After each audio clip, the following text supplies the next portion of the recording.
The recording of this meeting has been started, and you'll see a note to that at the top of your screen. Thank you.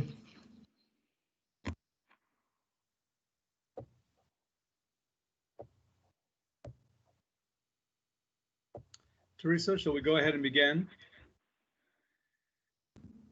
In about a minute, if you don't mind. I'm hoping that HTV will be on the call in a moment here, so let's give them just a second. Of course.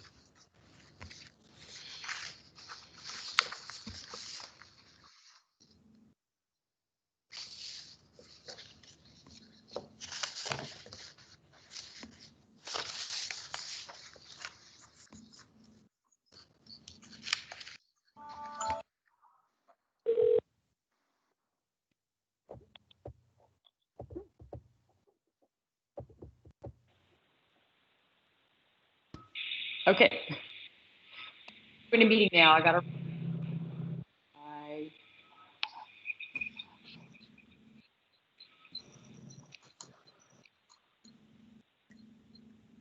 Teresa, we're ready to go? It is 3 o'clock. Yes, sir. All right. Thank you so very much. Welcome, ladies and gentlemen. I'm now calling this meeting of the, all right, let me start over, shall we? I'm a little bit hits here. Hello, I'm Sonny Garza and Lisa Clark. Good afternoon, everyone. Sugita Bank here. Action Committee. Sugita, can you hear me? Mr. Chair, I think your microphone is muted. We can hear you both. Yeah, I can hear both of you guys. Okay, yes. Are we good? We can hear you. Yes, sir. All right, so I'm Sonny Garza with Lisa Clark. We are the co-chairs of the Livable Places Action Committee, and we welcome you all this afternoon. This is a virtual meeting using Microsoft Teams, and as this committee will be meeting, public speakers may speak up to 2 minutes when called upon during the time designated on the agenda. Sorry. All right. For the moment, please mute yourself and turn off your cameras. That will help the broadcast so that we can see everyone and call you. If you need to speak during the meeting, please use the raise your hand feature. That feature is for committee members only. For the rest of you, please put your information, your name, and in the chat, and we will call on you in turn. Committee members, please prepare to answer the roll call by unmuting yourself. When I call your name, please respond by saying your last name and present. So let's begin and see how we go through that. All right, so I'm Sonny Garza and I'm present. Lisa Clark. Clark, present. John Blount. Blount, present. Antoine Bryant. Not present. Toby Cole. Not present. Steve Curry. Present. Curtis Davis. Curtis Davis, not present. Mike Dishberger. No, here. Curtis Davis is here. Oh, good. Thank you, Mr. Davis. Mike Dishberger. Mike, are you here?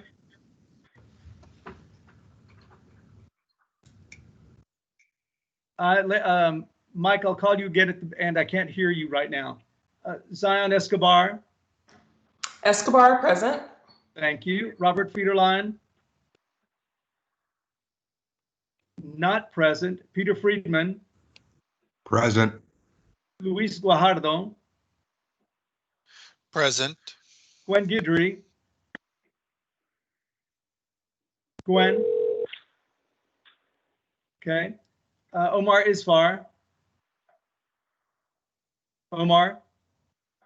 Not present. Ron Lindsay. Not present. Kirby Liu. Not present. Meg Lusteau. Lusteau, present. Thank you. Yahaina Mahmood. Mahmood, present. Mahmood, thank you. Dustin O'Neill. Dustin O'Neill. Kathy Payton.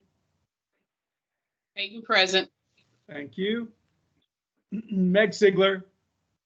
Sigler, present. Dr. Sherry Smith. Smith, present. Juan Soto. Juan Soto, present. Thank you. Present. Sandy Stevens. Bobby Tyson. Spence present. Thank you. Fernando Zamaripa. Fernando? All right. Is there anyone else who is on this call who may have missed the roll call? Please announce yourself now. Mike Dishberger. Thank you, Mike. Anyone else? John Valente with the Houston Fire Department. Thank you, sir. All right. Let's move forward then. So I will be outlining the best practices for this visual meeting, and I apologize that you've all heard this before, but I'll do it for the new visitors and attendees. I'll make it short. Since this is a virtual meeting and a new form for many of us, the best ways to participate in this virtual meeting are as follows. After joining the meeting, stay muted with your camera turned off to minimize background disruption. If you wish to speak, enter your name into the chat and your name will be called in the order received. If you are a committee member, please use your hand raise and we'll call on you at that time. If you're using a cell phone, press *6 to unmute yourself, and again, to mute yourself after the time commitments, your time comments are heard. When the chair calls on any individuals from the public to speak, please state your name, spell your last name out loud for the record, and unless the staff does that for you. And now we'll move forward. So that was the opening of our meeting. I will now call on the director's report. Margaret Wallace Brown. Margaret? I'm here, thank you. The mute button was touchy today. Thank you. I want to welcome everyone to our second committee meeting. I am grateful that you're spending your time with us this afternoon to help improve our codes. Thank you, chairs, for the for shepherding this through our engagement process. This is my comments are going to be very brief today because we have a meeting that is chock full of information. What we are hoping to do today is bring you up to speed on some of the issues that we want to cover over the next few years and to identify all of those that to help you understand all of what we want to cover. We'll have a robust conversation. We're going to hear some things about best practices across the nation, and we'll give you a lot of homework. So thanks for being here, and we'll get started right now.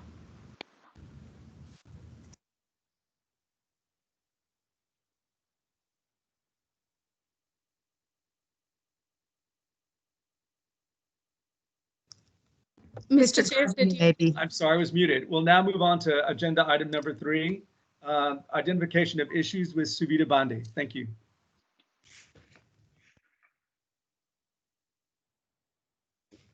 Can we Suvita? advance to the next There you slides, are. please?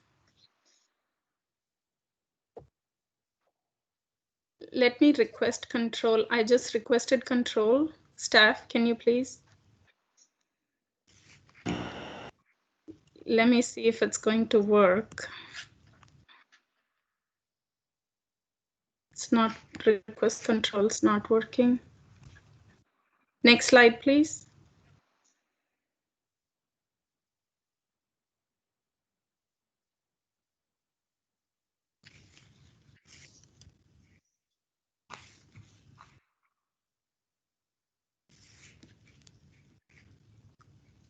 Staff, can we go to the next slide, please?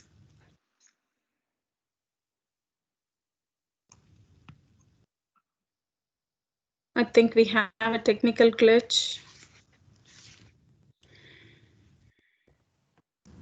Suvita, you might want to just start speaking and we'll let the slides catch up with you. Yeah, let's just go through it and get started, and we'll see if we can catch up with the slides or not.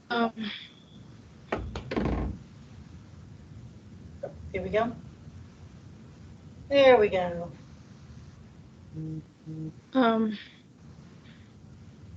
Yes, so I just wanted to quickly show you where we are in the project schedule. So we had our 2 meetings. In the first couple of meetings, what we did was we presented the project goals and we went through a few minor technical amendments. And those are in the process of being, the draft ordinance language is being drafted for those technical amendments that the committee has already reviewed and had a consensus on. during the previous meeting, we also went over the various codes that we'll be touching with this project, and those were Chapter 33, Chapter 26, Chapter 42, and IDM. So what we are going to do today is we are going to present to you the various issues that we have identified with the help of Planning Commission and over the years in administering the ordinances. The things that we have identified have been through the Planning Commission, and the chairs have looked at these items, and we would like to share them with you, and we will present you some examples as necessary while we go through them. So if you have questions, I'm sure you received an email with the list of topics we are going to talk about in a few minutes. And if you have any questions on any of those items, or if you think that there is something else that needs to be added, this is, we can do that now. So this is the process for us to go ahead and solidify that list and build consensus on that list. And based on that, those items is what our next 1 year, 18 to 24 months of work will take place. So I just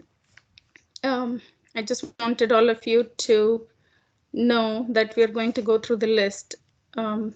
Before that, it is important for us to know the purpose of this project, and it is to update those codes and to create opportunities for affordability, walkability, and equity. A big part of this is to also look at the variety of housing types based on current demographic needs. So I wanted to share this information here. If you can see, the number of nuclear family size is decreasing. So a family of 2 adults, 2 kids is going down, and the percentage of single person households is increasing. So by this, you can tell that there is an increasing need to cater housing for this group that is increasing, which is single parent housing, single person housing. So there are different types of missing middle housing. As you can see in the image, you can see that we allow the duplex side by side. Chapter 4 in Houston, we can see the duplex buildings one on one top of each other, that is stacked, and townhouses. But there are also other missing middle type of housing, which is a little bit scarce than what it should be. And we are going to look at those today. But before that, I would like for you to listen from the person who is the founder of Opticos Design, Daniel Perlock, who inspired a new movement for housing choice by coining the term missing middle. So what is missing middle, and why is it important for us to think about the missing middle housing like all other cities are doing? So let's go ahead and watch the video. It's can we go to the next slide, please? Yes, thank you.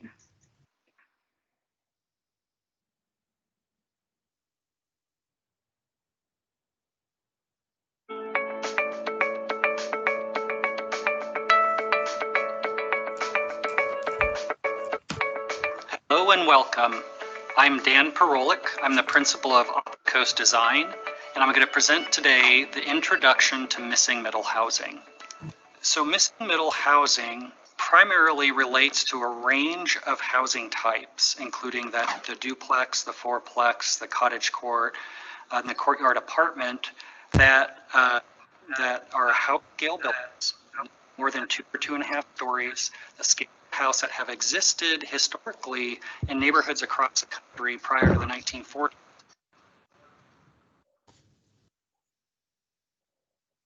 But that we've stopped building. Now, that being said, the middle can also relate to middle income families and the middle income market. And we'll talk a little bit more in this presentation about the fact that these types have historically and can be delivered to markets and be delivered affordably by design without subsidies. So that's another aspect of middle that is integral to this concept of missing middle housing.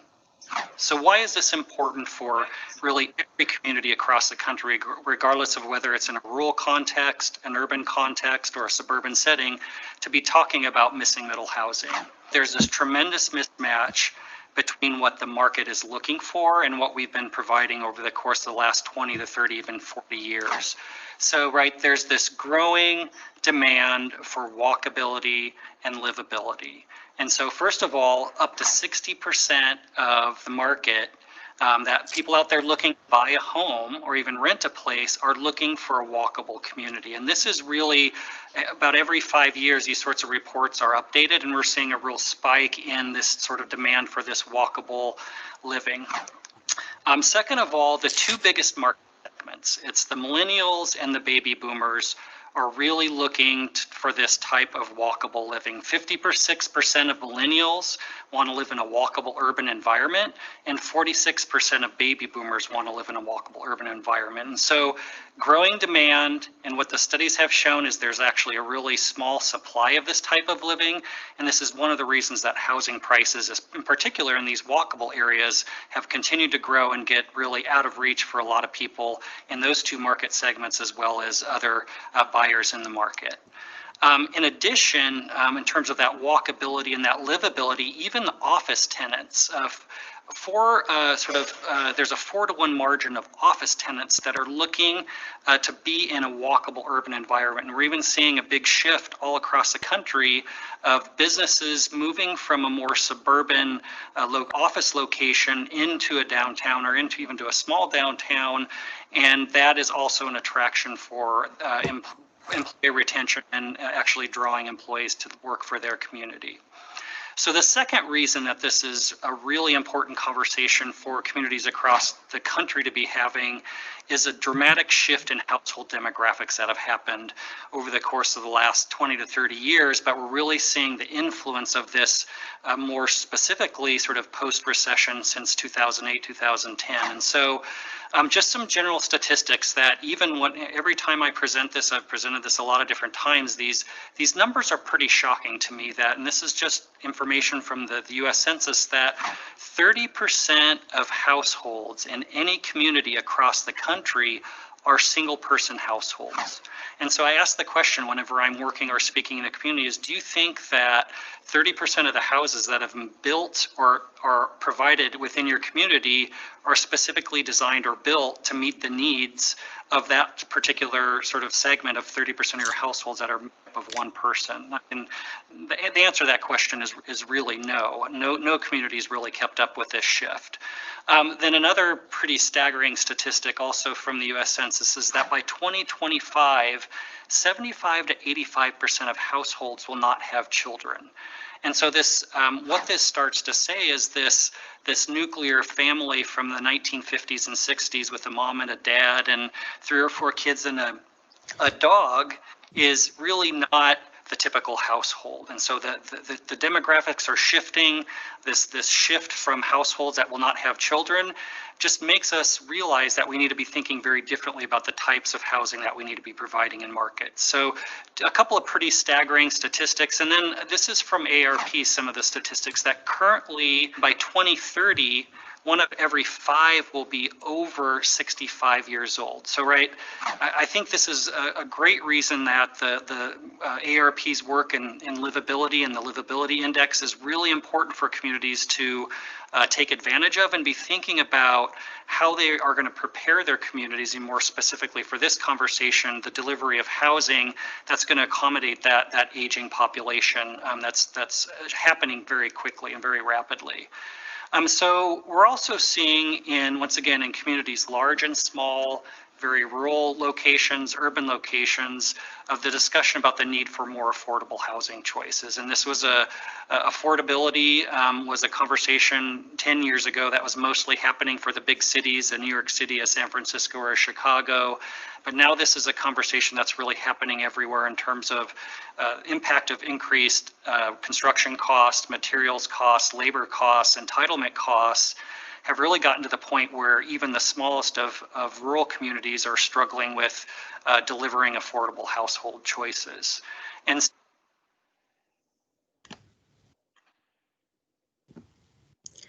So with that, we will, as we have heard from the video, that there is an increasing need for the cities to consider the missing middle housing options. And that is a big part of our project too, to increase the affordability of housing. And with that in mind, I would like to go ahead and share, I also put it in the chat, the list that I was referring to a few minutes ago. And for the ease of purpose, there is no specific order for these topics to be this way. For the ease of understanding and to make it a little bit more clear, we kind of categorize them this way into 3 categories: density and affordability, access, and infrastructure.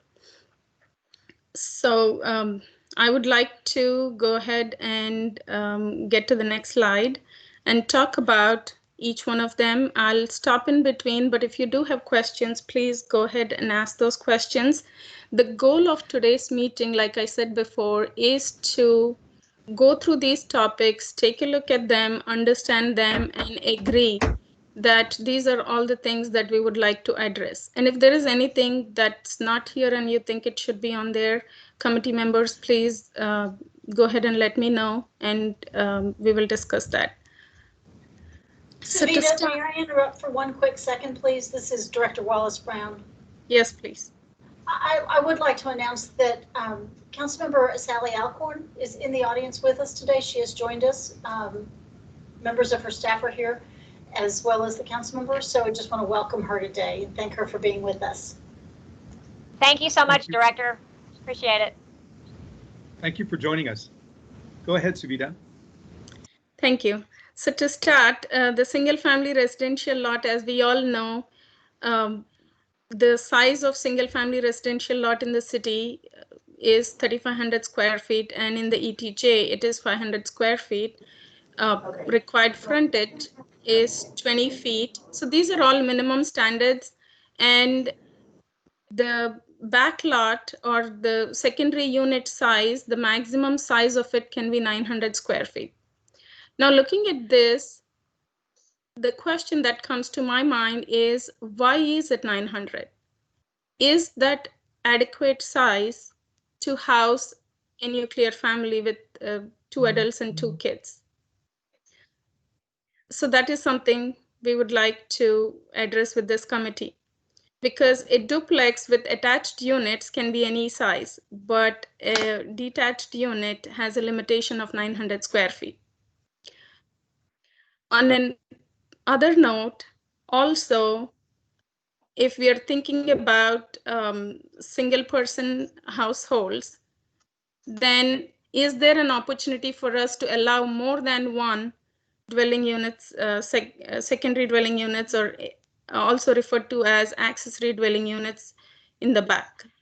So those are a couple of questions that we would like for the committee to consider.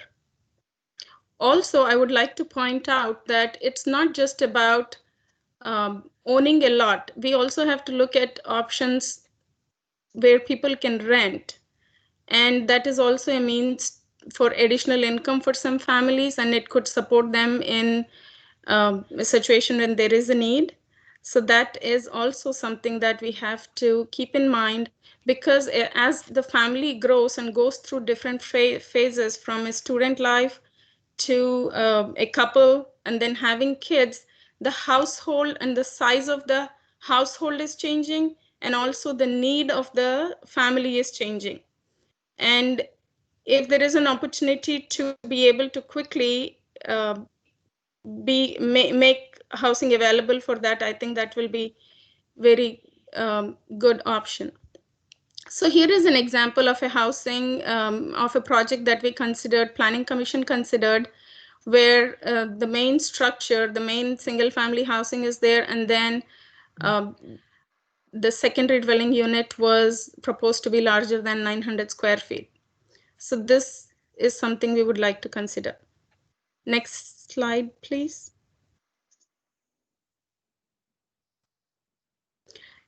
Now we just heard the video about missing middle, and I'm about to show you what type of housing, single family housing, does Houston already have? And what is it that we would like to, the committee to consider further? So as you can see in this exhibit, there are different styles, and I'm going to start here, which is on the top left corner. It's a standard traditional house. It could have an attached or detached unit, 55 by 120 feet, those kind of lot sizes. As you can see along the 41st Street, all of these houses are the traditional, I refer to them as traditional housing. And the next one that you see is a type 2 PAE type of development. What I mean by type 2 PAE is that it's a private street development, and three of these lots have been coupled together to create about 10 to 12 lots. And the street is maintained by the property, the homeowners association or the property owners.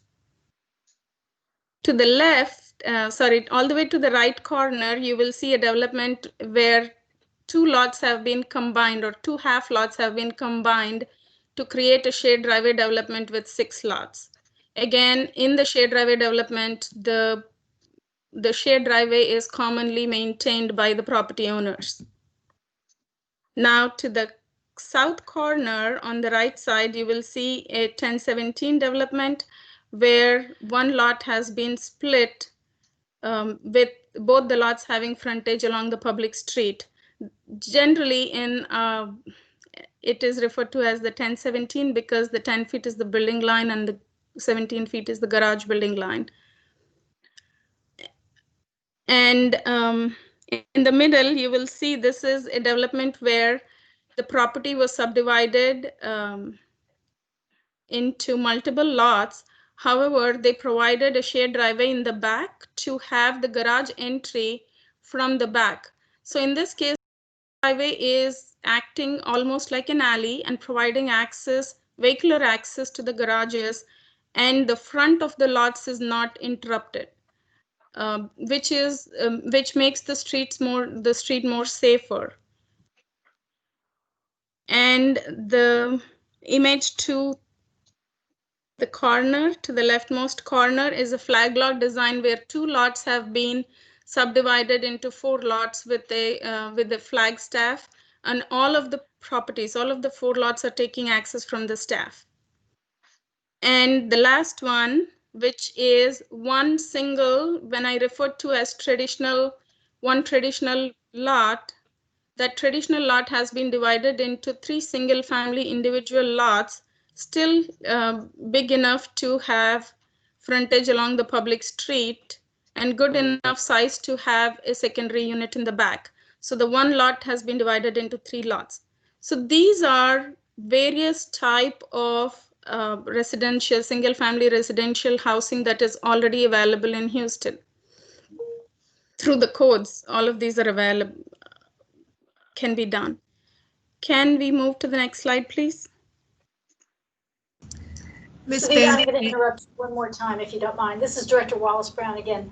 I'm watching the chat, and I just want to make sure everyone understands that because this is a public meeting, we need to have everything audible. So I'd appreciate that you limit your conversations in the chat among committee members, that you would actually become audible and say them so everyone can share them.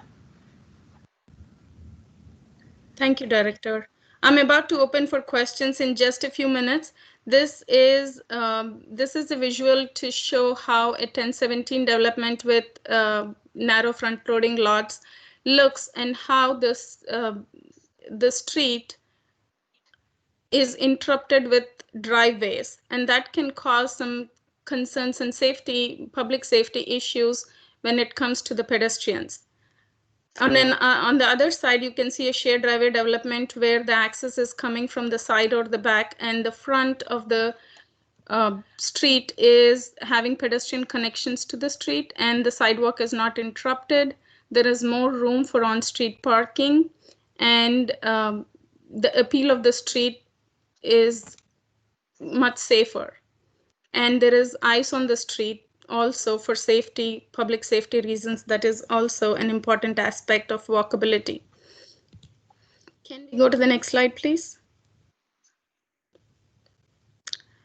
Another thing about lot standards is also access, how the access is coming to the lots. So there is opportunity to do front loading lots or have the lots take alley access.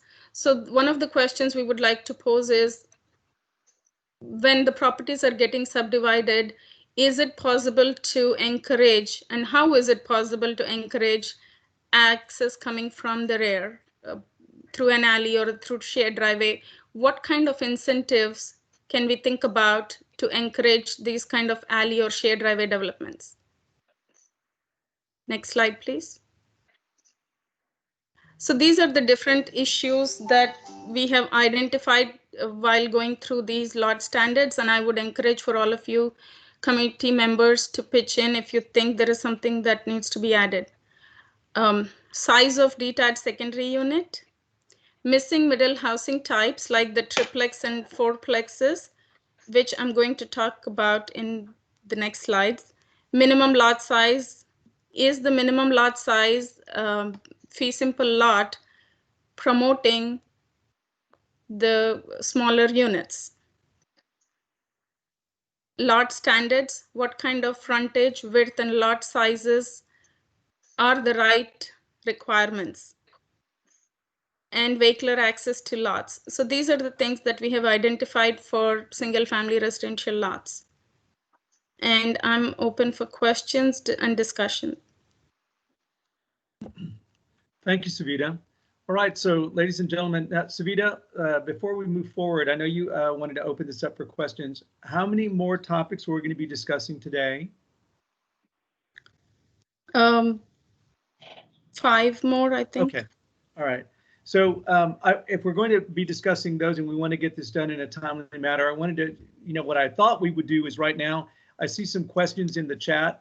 So now would be a good opportunity for you to ask those questions of staff or address them so that they can be answered at a later time. So why don't you use all of you committee members, use the hands up if you would like to speak, and then staff will call you by name. Any discussion?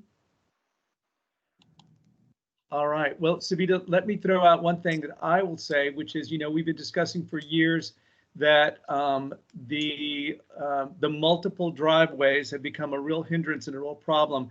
20, 30 years ago, they seemed like a good idea, but today they do nothing but take parking off the street. And of course, cars will now, even though we have the 1017, will sometimes block the sidewalk. So that, in my mind, is a major issue. We see it a lot at Planning Commission, and it's something that needs to be addressed but with the development community. Secondarily, I live in a 100-year-old neighborhood, and we have lots of triplexes and fourplexes, but you don't really see very many new ones. And there's lots of condos going up and townhouses going up and mid-rises going up, but for a lower income or a smaller family, it's getting more and more expensive. And that, as you say, that middle housing types are missing. And what can we do to incentivize people to build those? And that's it for me. Did that spark any other questions or discussion? Mr. Garza, staff member Teresa Geisecker, several committee members have raised their hands, and I believe 2 members of the public also have raised their hands, so we'll note them for public comment. The committee members that I recognize by name, some are not named, so I see Kirby Liu, Meg Lusto, John Blount, Luis Gajardo, and Megan Sigler, all with their hands raised to speak. Yes, well, Teresa, would you go ahead and call them each one at a time then, as you just listed them? Sure. Thank you. Kirby Liu, would you like to comment? If you'd unmute Yes. and comment, please. Can you guys hear me? Yes. I pasted a diagram in the chat, and this is a prototype I was working on a while back. And it's basically taking the typical Houston lot prototype, which is a 50 by 100 lot. And it's a fourplex, which can park 5 cars. And, parking is, when we're talking about vehicular access, it's definitely that. So I guess what I'm trying to underscore with this is that if it's, this is a 97.9 foot lot, so, you can have a slightly larger setback up to maybe 4.5 feet or 5 feet, but this is kind of like squeezing as much building and fully parking it by, without having a front-loading driveway as sort of requested. So I just wanted to have a visual diagram so that people can understand what is the issue with the building line. The other thing is, because of the lots are only 50 feet wide, prototypically, and you generally need a 10-foot to 12-foot driveway to get the cars behind the property. So what that means is that's going to be a 0 side setback on one side of the lot, which does actually conflict with, I guess, building code to a certain standpoint. Of course, you can narrow the building, but at some point, the bedrooms and what have you get so small that they're not really workable spaces. So this is like really taking a highly dense kind of smaller bedroom, sort of open kitchen living space, 2-bedroom type of layout, and seeing how that visually and also how it's situated within the prototypical Houston lot. And I think this kind of diagram right here just basically encapsulates a lot of the issues, I guess, everyone has questions about. For example, building line setback, not only in the front setback, but also the side setback. I see a lot of people also asking questions about deed restricted properties, which maintain that everyone needs to have a front lawn. I personally think that's counterproductive, not only from a sort of affordability standpoint, but we also should think about how we can use the mass of the building itself as a way to shade the street. And so the more that we, in terms of increasing walkability on the street, the more that we put the buildings closer to the sidewalk, the more that the shade created by the building itself will cool down, the walking experience as you're walking along the street. So, it's just a general comment that I think the setbacks is one of the key drivers in terms of the ability to create missing middle housing that doesn't have the sort of street cannibalized by driveways, front-loading driveways. Thank you, Kirby. All right, Teresa. Mr. Davis had also had his hand up. I'm sorry I didn't recognize his login, but he is a committee member and he had his hand up. Mr. Davis, would you like to speak? Please unmute to speak. Thank you. I did unmute and then it went back into mute. Go right ahead. Sorry. My primary concern in this process, it has to do with kind of diving right into the detail and not having a better understanding and agreement around the overall framework, particularly when we talk about missing middle. The drivers on that are primarily economic. In other cities that have multifamily housing, like, triple deckers, 3-family houses in Boston, there was a time when you could buy one, rent the unit, and it would cover your mortgage. And it was a great, modest middle income housing model. That is no longer the case there. So these housing typologies, I think, need to be discussed in the context of our current socioeconomic demographic patterns, and begin to understand the neighborhood patterns in that way, and begin to put some tools together so that these conversations don't dive directly into the minutiae of the issue without a larger framework to understand how to impact policy. I'd love to have a conversation about missing middle and design and where the alleys get in and how to get that into a particular policy. But my concern is that we are too much in the weeds and not back enough about the framework of what the key drivers are. And I put that note in my in my chat of understanding and having a presentation on what the key drivers are in any given area.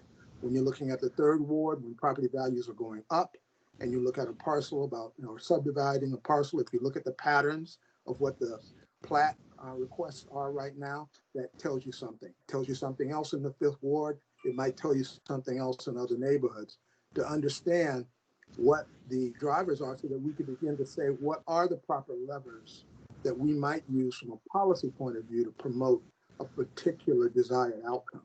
Approaching this as an urban design problem is great, and you can do that. I don't have any problems with that, but that would involve using some graphical tools, some GIS tools to begin to model this thing so that these conversations can have some impact, because I'm concerned right now we could spend a lot of time in the weeds and not get very far. That's my critique. Got it. Thank you, Mr. Davis. Teresa? This is Director Wallace Brown. May I respond? Please, Director, go ahead. Mr. Davis, I couldn't agree with you more about the weeds. The purpose of today's conversation is to really understand the universe that we will be talking about as a committee. And we will get into those weeds at some point in the future as we go through each of these individually. Today, what we wanted to do was share with the committee the universe of what we want you to be talking about over the next 2 years, and make sure that everybody's got an understanding of what we covered. We really do not expect anybody to be solving any of the issues today. Well, I would suggest that we include in the list, then, in the spirit of your comment, the issues of what are the economic drivers, what are the equitable development drivers, and what are the social ethnic drivers, race. Particularly when we start talking about segregated neighborhoods and we talk about gentrification, those issues are real and they are substantial in terms of addressing some of the concerns, particularly when we talk about housing typologies and who are the single families, the individuals, what the housing type mix are. I don't want to get into all the demographic issues right now, but across the city, there's a very rich mix of these issues that inform these concerns.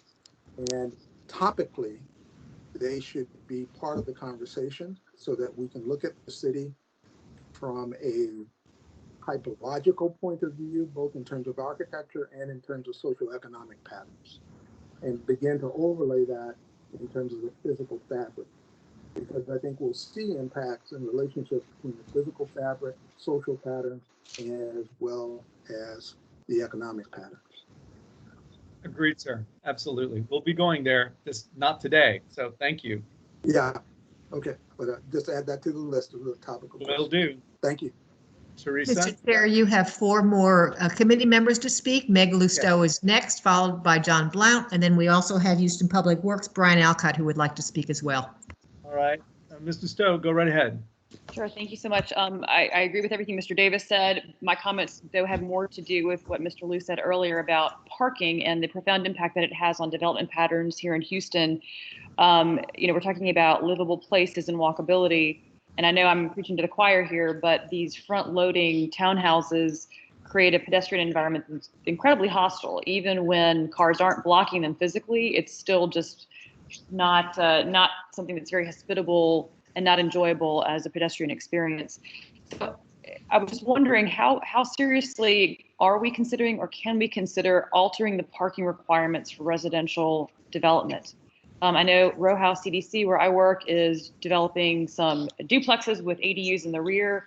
We're required to have 1 off-street parking space per unit, which gobbles up a considerable amount of land. And considering our target resident and really the built environment in the 3rd Ward, it's really, I think, rather counterproductive and harmful to it as a neighborhood. And I think we could say that for a lot of Houston neighborhoods. So is there a possibility of altering the off-street parking requirements? Is it something that we as a committee can consider? Yes, committee member. This is Svidha Pandey. That is one of the topics on the list, is also that we want to consider parking, additional guest parking, and just regular parking that is required for a single family residential development. So yes, your topic is on the list. Okay, thank you. Who's our next speaker, Teresa? John Blount is next, followed by Luis Gajardo. John? Yeah, I think it might be useful to have the planning department look at how did we get here? Why did we stop building triplexes, fourplexes, garage apartments?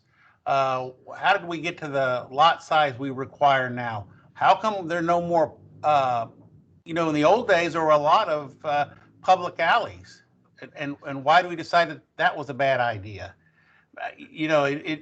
What I don't want to do is go try to create a solution that there was a reason it was stopped. And I suspect there's no good reason for any of those, but there's always a reason. You know, building codes might be the reason for fourplexes. Not really sure why public alleys aren't encouraged. The county's looking at a public alley standard that we're going to adopt and developers are going to be able to use shortly.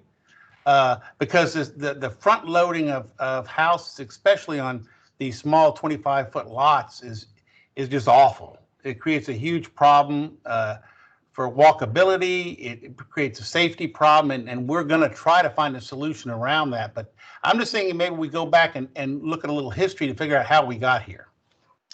Thank you, sir. There's no question that there's a lot of eggs broken that we can't repair today, but we're looking, you know, forward going 20, 25 years. So yeah, absolutely. That's part of what this committee will be doing, is exactly looking at how we got here and how we move forward in a better fashion. Teresa. Yes, sir. Luis Gajardo is next, and then Brian Alcott from Houston Public Works. Thank you. Thanks, Teresa, and hi, everybody. This is Luis Guajardo with the Kinder Institute. I just wanted, for the record, to state my chat comment that I had put in here, that to echo the video, this is kind of taking the conversation a little bit further back, but to echo with some of the information that was in the video, there is local information regarding living alone or non-traditional household types. And so between 2010 and 2018, nearly half, around half of all households were non-traditional, non-nuclear households in Harris County. And I'd invite everyone to take a look at the State of Housing report as well for more data on housing issues. The second point that I wanted to make is that the Kinder Institute is also in the process of putting out a report in either December or January. We're still figuring a time here for this, but we're putting out a report looking at the relationship between gentrification and housing stock and different types of housing. It's not an exhaustive look, but it is a look at 6 neighborhood case studies and kind of what we found in the changes in the building stock related to a lot of the demographics and gentrification vulnerabilities that we've researched in the past. And so I would invite everyone to look at that once it is published. I think it'll hit on a little bit of the conversation that Curtis was alluding to, of like what housing stocks represent certain kinds of threats and or vulnerabilities in certain areas. And so would really invite everyone to look at that. And then we'll have, and then I just reflecting on some of the issues identified, my own kind of thought here is that the ADUs can certainly is something that I really welcome and look forward to looking at the standards as we consider as a committee the fact that 900 square feet is the minimum size required for ADUs. We also know that the range of that could be a lot smaller, and so looking at what we can do and with parking as well, I think could alleviate ADU development. So I'm excited about looking at that and alleys, but would agree that I think a lot of the social and economic conditions of what's occurring in our neighborhoods is important for us to factor into any future policy making. Thank you. So, thank you so much. If I may just add one thing, thank you, committee member. The State of Housing report is already on the Let's Talk Houston website in the articles. So I encourage everybody to visit our website. All the public who's attending the meetings, please go ahead and take a look at the report. And thank you, committee member, for bringing it up. There is one more committee member who is signed to speak. R. Lindsay, I believe, is a committee member, and then he would be next, followed by Brian Alcott. And I see Megan Sigler with her hand up as well. This is Ron. So my concern is making sure we address whatever issues may be arising from how you can get these things financed. Can you get a quadruplex financed as a single family home? Can you get a large ADU financed? Do you start running into deed of trust restrictions and loan restrictions that prohibit that? I don't know if any of those are an issue, but we definitely need to look at that because, as we know, finance is a critical part of any kind of housing program. So that's all I wanted to say. Thank you. Thank you. Mr. Alcott, you're next, I believe. Yes, thank you. I appreciate this opportunity, appreciate this committee and from Public Works and going through the plat reviews and everything that we've been working towards. I appreciate everything that's being said here. Wanted to highlight two topics that I think a lot of folks are aware of that we're trying to address. The distance to the intersection. When we talk about residential versus commercial, we had touched on it a little bit at the beginning of the meeting.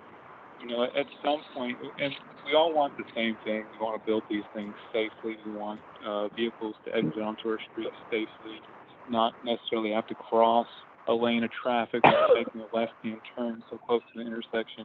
So, as this develops and talking about appropriate distance to an intersection, and at what point does a driveway start influencing the movements in an intersection, I think, needs to be talked about so we can effectively address that, once things are in place through the planning process.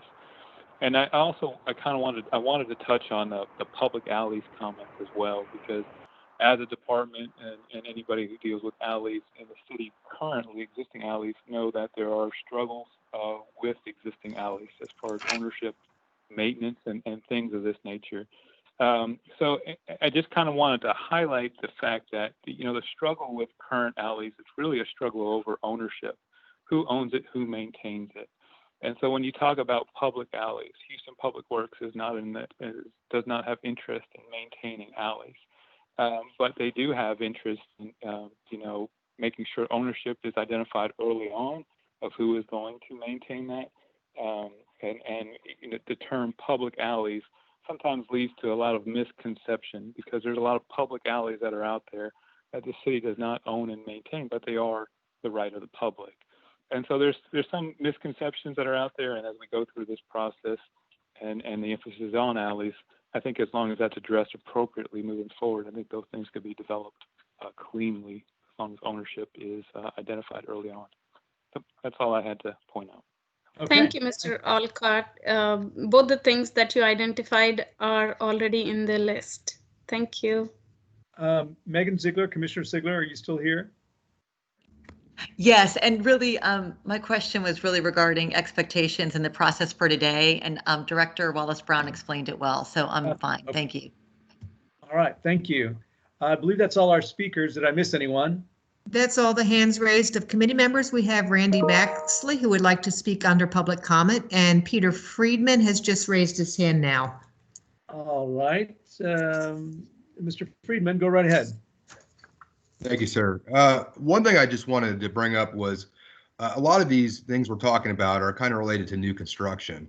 And when we're talking about front load driveways and things like that, that's something that is already existing in our neighborhoods.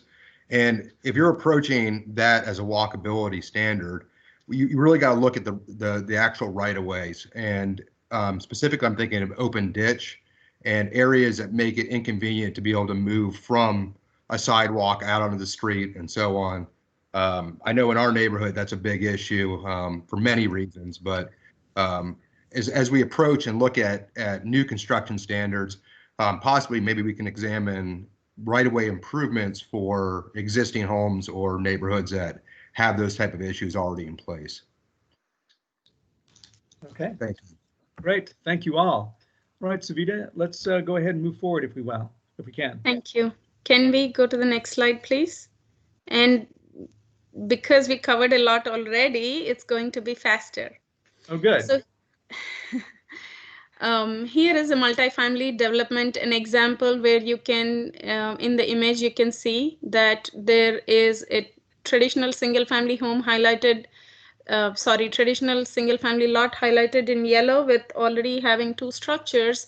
And they wanted to add 1 additional structure, and they had to come to the Planning Commission, because when you add 1 additional structure, by the current definition in the ordinance, it's no longer a single family lot. It has to be platted as a reserve.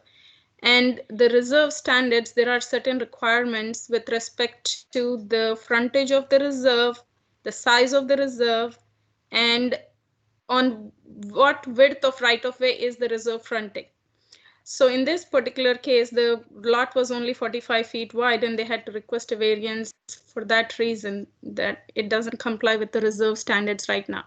So one of the questions for the committee to address is, can we have some kind of other standards, other reserve size standards or single family standards that can allow these kind of smaller multifamily developments? So that is something that the committee will also look at. Here is another example of a multifamily. It's a duplex structure, and they wanted to add an additional unit in the back. And the multifamily requirements kicked in where they are required to provide a private street in the front for emergency access. Now that becomes impractical and unnecessary when you already have public streets so close. So the multifamily requirements have to be looked at with the perspective of encouraging this kind of triplex and fourplex type of units without enforcing those stringent multifamily requirements, which are mainly, in my opinion, designed for larger multifamily developments. Next slide, please. So here are the two issues identified. Multifamily regulations are not conducive to smaller multifamily developments, and the missing middle housing types are discouraged due to the current regulations, or it is hard to, without requesting a variance, it's hard to accomplish these type of housing options. So, Suvita, so without going into detail, the whole idea right now is we do have tools for those people to come back in, but they're really barriers to getting things done and providing that middle housing. So what we're going to be trying to do in this subcommittee is maybe put another box or put another piece in place, another tool, so that these people can come in, get their stuff done cleanly, easily, without having to go through the huge variance process and spending all that money. And I know that the department already has lots of ideas on how we might be able to accomplish that. Yes, sir. Thank you for making that very clear. Of course. Next slide, please. So we will quickly jump in to the next topic. So this is just a few seconds ago, I mentioned the different reserve standards are the frontage of the reserve, what is the size of the reserve, and what kind of street it is fronting on. And one other thing we also want to focus on when we are talking about reserve standards. First of all, I would like to mention reserve is something you're proposing something other than a single family residence type of development on it. You can have the reserve identified with a certain use like commercial or open space, recreation space, or you can call it unrestricted reserve and you can develop it as anything. So next slide, please. So in looking at reserve standards, next slide, please. Backwards. Yeah, there we go. So here is an example of a reserve that is smaller than 5,000 square feet, and the developer wanted to propose 4-story multifamily, and they had to request a variance because the size of the reserve is smaller. The frontage is only 50 feet. So this is also one of the barriers that they have to cross to have a development like this, and we want to consider having looking at these standards and finding a solution that is easier to not have to go through the variance process. Next, please. So here what I'm going to talk about is the compensating open space reserve. What it really means is an open space reserve when you are providing lot sizes lesser than the allowed. So for example, the lot size in city is 3,500 square feet, and the lot size requirement in the extraterritorial jurisdiction is 5,000 square feet. However, the ordinance does provide performance standards or options to reduce the lot size all the way to 1,400 square feet, provided there is an open space, common open space provided within the development. And that common open space is in the ordinance referred to as compensating open space, because it is compensating for the lots to be smaller. Now, a few of the concerns that we would like for this committee to address, issues we would like for this committee to address is the location. As in this example, you can see the common open space is located as a strip along the periphery of the development. And in most of the situations, it can end up being fenced in because there is no way for us to check that. And that is not meeting the intent of the ordinance is providing a common open space. Common open space should be more like this other reserve, which is in the middle of the lots, be able to access through the street, and it could be used by all of the property owners in the development. So that is something we would like for the committee to consider. How should our green spaces be designed? Is courtyard type of style a better option where all the properties can have access to the site? Next slide, please.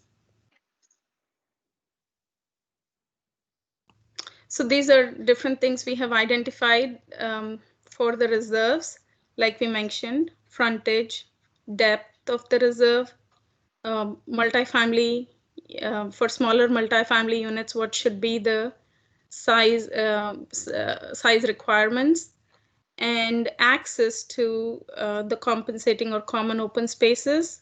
How far should they be from the lots? And recreation reserve cannot front in today's regulations. Recreation reserve cannot front on a type 2 PAE. So if you're doing a private street type of development, you have to plat it as a different type of reserve. So these are some of the issues we have identified currently, which will promote affordability and walkability if we consider these. Are there any comments, questions, additions to the things that we have identified, committee members? I do not see any hands up, Savita. Okay, so we can. I think there is one. Kirby had his hand up. Yes, please, Kirby, go ahead. Hi, can you hear me? Sorry. Yes.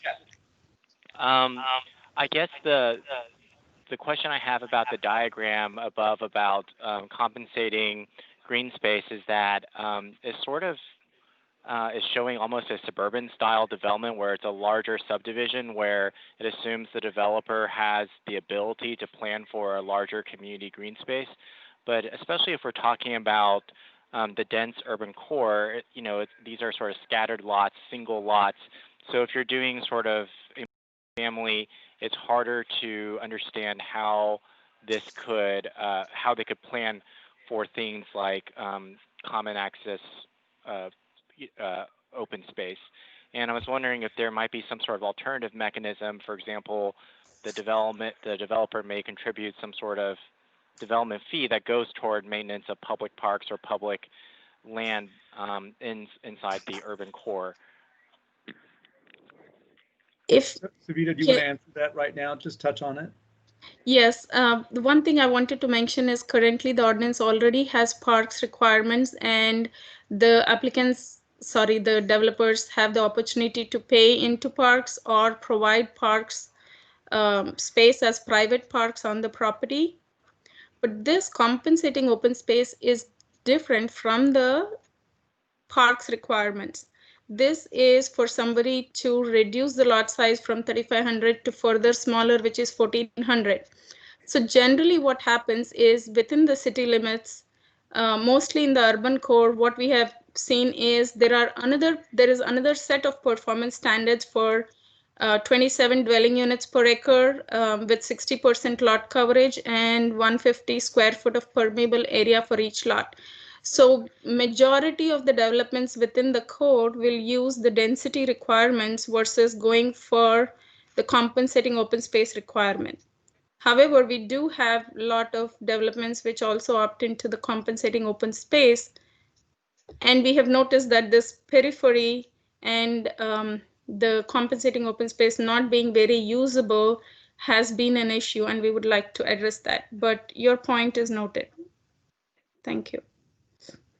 Mr. Chair, committee member Yohaina Mahmood has her hand raised to speak. Yes, Yohaina, go right ahead. Yeah, I mean, I think I just wanted to follow up on the previous comment regarding compensating open space and parks and the fee, that perhaps there is a commonality. One, that there's, we have 3 different tools to achieve one thing, and that becomes complicated because people don't exactly know which one is which. You have to, be in the business of doing all this to know that these are 3 different things. So having like a more unified standard for what we accept as open space, whether it's a the minimum size of a small parklet inside of development or compensating open space. And then the other part is, I know that in the parks ordinance, the land dedication has not been as successful as I think it was expected to be, and so the fee is what I think everybody gravitates toward.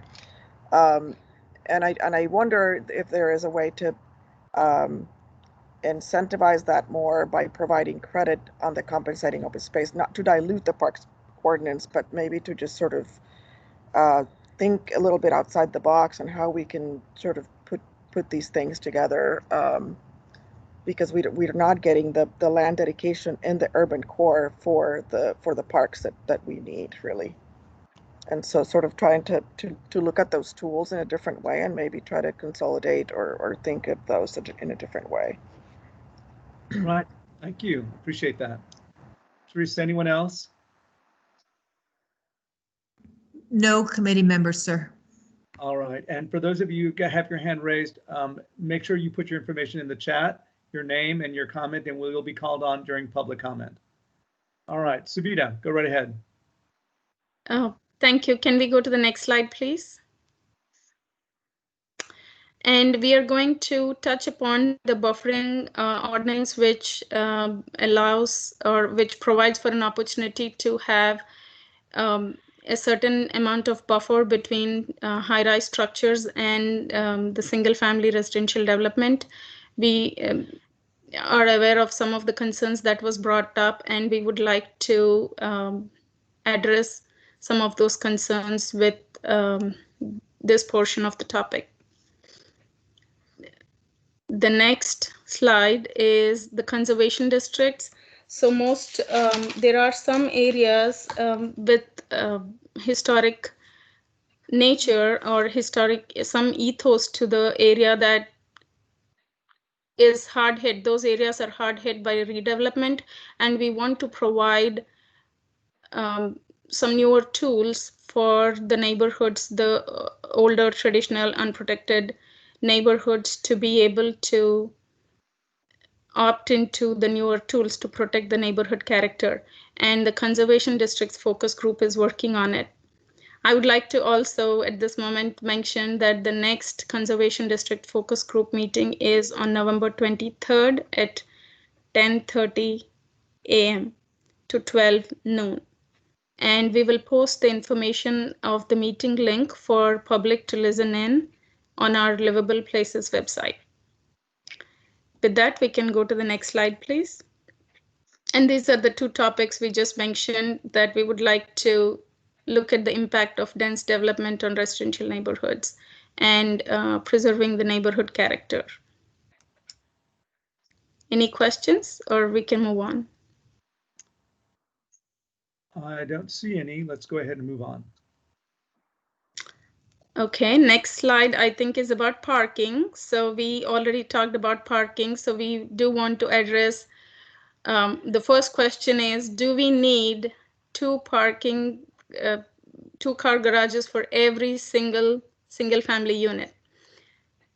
So that's based upon the context and based upon the proximity to certain transit modes of transportation, and also based upon the needs of demographics. There is a demand for or increased demand for walkability, and we want to consider what can be changed to make accommodations when somebody doesn't want to maintain or have units with 2-car garages when they're not even using it.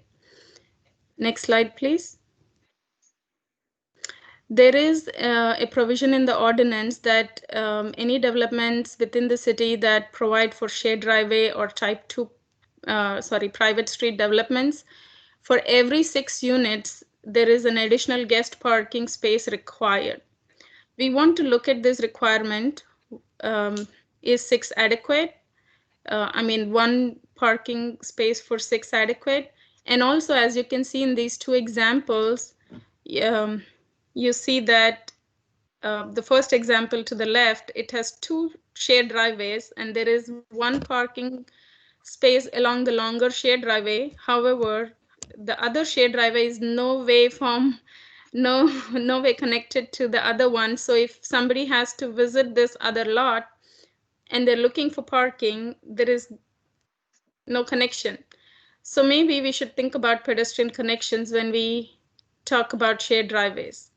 And also the location of where these parking spaces are provided should be thought about is one of the topics. So number of parking spaces and where it's located. Next slide, please. And we already mentioned, based upon the modes, if the property is located in transit lines, do we really need 2-car garages?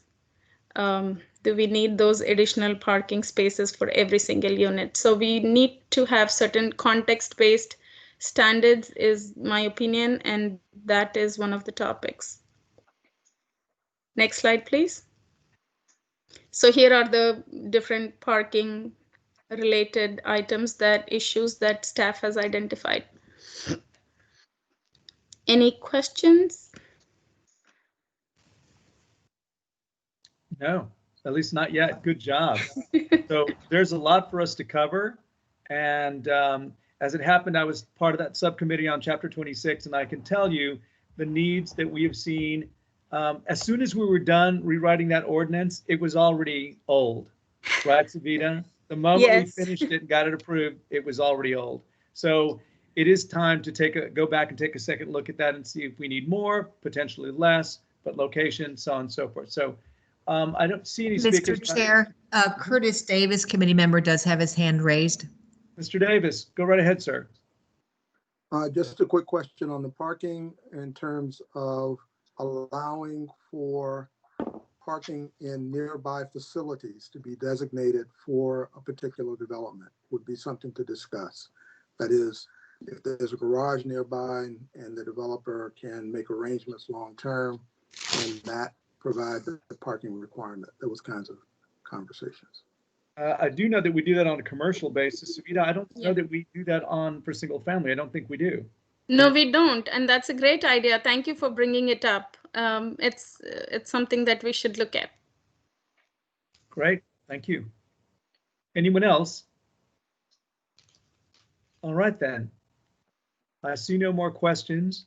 I'm not seeing anything in the chat. Ladies and gentlemen, any questions before Savita moves forward? Okay. Then, Savita, is that the end of that? The item 3, Roman 3, IDing the issues? We have a few more transportation related. Go right ahead. It's going to be short. I request Planner Manager Dipti to go ahead and continue the rest of the presentation. Dipti Mathur, are you there? Yes. Good afternoon, committee members. My name is Dipti Mathur. Can everyone hear me well? Yes, Dipti. Thank you. I'm logged into 3 devices, so we'll figure it out. I'm going to share my screen. And I would ask you all if I am sharing it yet or not. Trying to do that. Not seeing it yet. Are you guys seeing it yet? Okay. We see the Major Thoroughfare Freeway Plan. Okay. All right. So Savita, thank you so much. I think it is a very good discussion that we are having right now. We talked about lots and reserves and basically how we can have our lots and reserves capable of handling different size sort of housing types. And where we are going next with our the list that we tried to categorize, I think these overlap a lot, but we're introducing these topics to you all to have this robust discussion that we are already having the topics that I'm going to cover are access and infrastructure related. So how these lots that we are talking about or the units that we are talking about are going to be accessed. What do we have and what do we want? So next, what we're talking about is again access. So our city has various variety of street types, starting from major thoroughfares to collectors to local. So should there be standards for access needs on each type of street? We have these transit corridor streets that Suvita just mentioned. Access is an issue there. What sort of access should be there? Should it be directly loading or side loading? And then again, parking on those things. So the next slide, again, this is one of the topics that we are going to consider this. So the next slide, first topic under access that we have is points of access. Now, code currently requires 2 points of access for a subdivision with say more than 150 lots or more. Points of access are important, right? Really, because for emergency and for fire vehicles, we need points of access.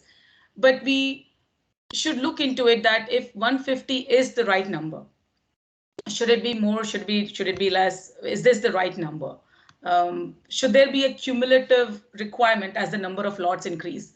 So on the screen, what you're seeing is it's a line diagram of, so the white lines on the yellow subdivision are heading into 2 points of access on a street, and the green diagram is only going into 1 point of access onto a cul-de-sac or a street. Should there be a requirement for greenfield sort of development where it is very far in a rural area where we should have more than 1 point of access for more than 150 lot? Should there be more point of access required, say if the lots become 600 or 700? So should there be a cumulative requirement? Do these connections that are going out to public streets be public streets, or could it be public street that are maintained privately? So all of these has been discussion in the Planning Commission for a long time, and it would be good if we can find a good solution for that. So the next is an example of a cul-de-sac in a very urban setting. So it's a dead-end cul-de-sac with only one way out. So you can see the yellow line on the aerial image. It goes out to a north-south street, but that's the only access it has, and it's a public street. But as you can see, the red site is an infills development. So 150 lots, should it be considered here? And if so, then how should we count the number of lots? Why are we only counting number of lots and not the traffic that is generated by commercial property? Because on the aerial, on the north side of this yellow street is a commercial development, and on the south side is a big school. So 150 lots along a cul-de-sac could be challenging, and how to count the traffic needs is something that we should look into. I don't know, but does this requirement of 2 points of access discourage infill development? So that's what we're going to look at in the coming year. This slide actually shows another access concern in cul-de-sac formation or cul-de-sac, because the cul-de-sac per the ordinance could only provide 35 lots on access on a cul-de-sac could only serve 35 lots, or it could be maximum 350 feet in length. So the left image is a subdivision with many cul-de-sacs, but ultimately it goes back to one street on the south. The middle image is a simple cul-de-sac with a few number of lots, which is reasonable. The right image is a long cul-de-sac with many lots. And should there be, now the question or the reason it is a topic of discussion is, should there be a limit? If there is a limit, what should be the limit? Previously, what we have learned is the limit of 35 lots or 350 feet has been due to the infrastructure needs of, say, water line and pressure on water line and stuff like that. But that is no longer a concern. So then that's why we should revisit it and see if this requirement should be looked into and what should be the right requirement. Now, so that was a topic that we are going to deal with. And then the next one, I'm switching topics now, are building line standards. So you've heard a lot about building lines in the previous presentations and also today. But today in this slide specifically, what I'm trying to show is any building line requirements for either single family home or commercial property determines the design of the building and its relationship to the street. So in this slide, you're seeing it's a single family development. The houses are sitting very close to the street sidewalk. Access to the houses or the units are right at the sidewalk level, so it makes it more safe, pedestrian friendly. There are balconies overlooking, so there are lots of eyes on the street, and provides sufficient access. The vehicular access is on the back of these lots, either through an alley or a shared driveway, which again keeps our streets more as streets and not alleys. This slide shows a 25 feet building line on a major thoroughfare. This is Westheimer, a very familiar street for all of us. What 25 feet building line does on major thoroughfare is it results into parking lots in the front, making the developments less pedestrian friendly and less approachable. The access to it's more accessible to vehicles versus pedestrians. So what should we do about it? Where should we go from here on commercial properties is also a question. This is an example of an old building that was developed with probably no building line requirements, which had much more street presence and easy access to the sidewalk, and you could just walk up to it, and still allowed for some sort of head-on parking. Maybe head-on parking is something that traffic engineers and even planners don't like, but is there a mix of parking needs and how the building should be designed that could be looked into? Is one of the topics that we have on our list now. Again, this image, you just saw it in Suvida's slide too. I stole it from her because, residential structures with minimum setback requirements do encourage parking to be in the front and creates obstacles for safe pedestrian movements. And access, again, the physical access for vehicles is more important here on the slide versus a pedestrian access. So that's a topic of discussion. This is the third topic that we will also cover is collector streets. The first slide that I started with talked about variety of street types we have, one of which is collector streets, and access to these collector streets are very important, a part of city's street grid. We currently have major and minor collectors streets, and code needs to define these and create standards for access from minor and major collectors. Currently, it doesn't have those standards.